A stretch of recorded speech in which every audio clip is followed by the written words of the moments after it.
Can be और can become. सबसे पहले हम बात करेंगे कैन बी के बारे में। कैन बी का जो हिंदी होता है वो होता है होना, यानी हो सकता है। अभी की बात कर रहा, अभी की बात कर रहे हो, ठीक है। फूबी, फूबी यानी क्वालिटी। क्वालिटी क्या है उसकी? स्टेट। जो इसका स्ट्रक्चर आएगा वो क्या आएगा? Subject plus can be plus adjective और नाउन। दोनों में से कोई एक लगा सकते हैं आप। जैसे क्या कह रहा है? Any can be, any can be, any can be winner.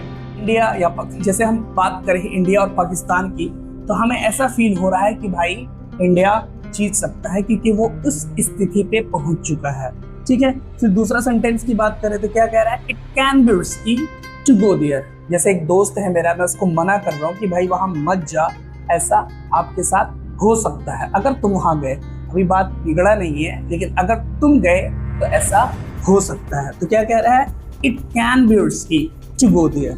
अच्छा, एक चीज और बहुत प्यारी बात है, कह रहा है कि English can be easy if you practice daily.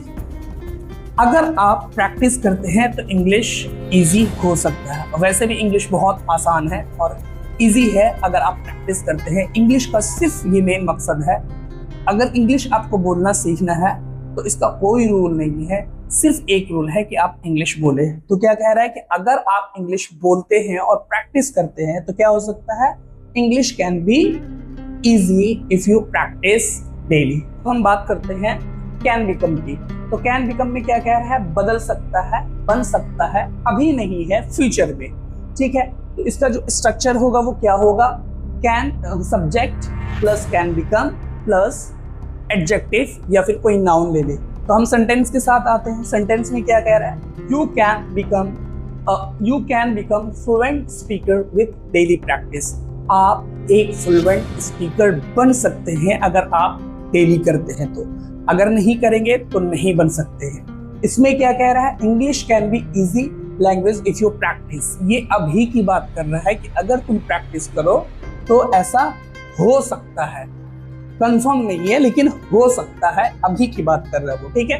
लेकिन इसमें कह रहा है you can become fluent speaker with daily practice. अगर तुम कंफर्म की बात कर रहा है कि अगर तुम प्रैक्टिस करो तो इन द फ्यूचर जो है वो एक बहुत अच्छा स्पीकर बनोगे, फ्लुएंट स्पीकर बनोगे।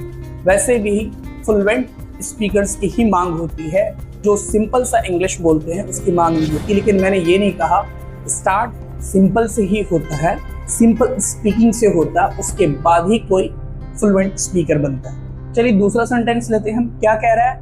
You can become a great teacher in the future.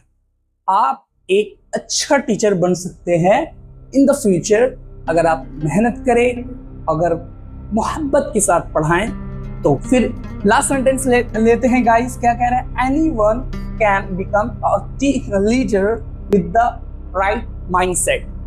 यानी कह रहा है कि कोई भी एनी कैन बिकम मतलब बन सकता है क्या? A leader with the right mindset.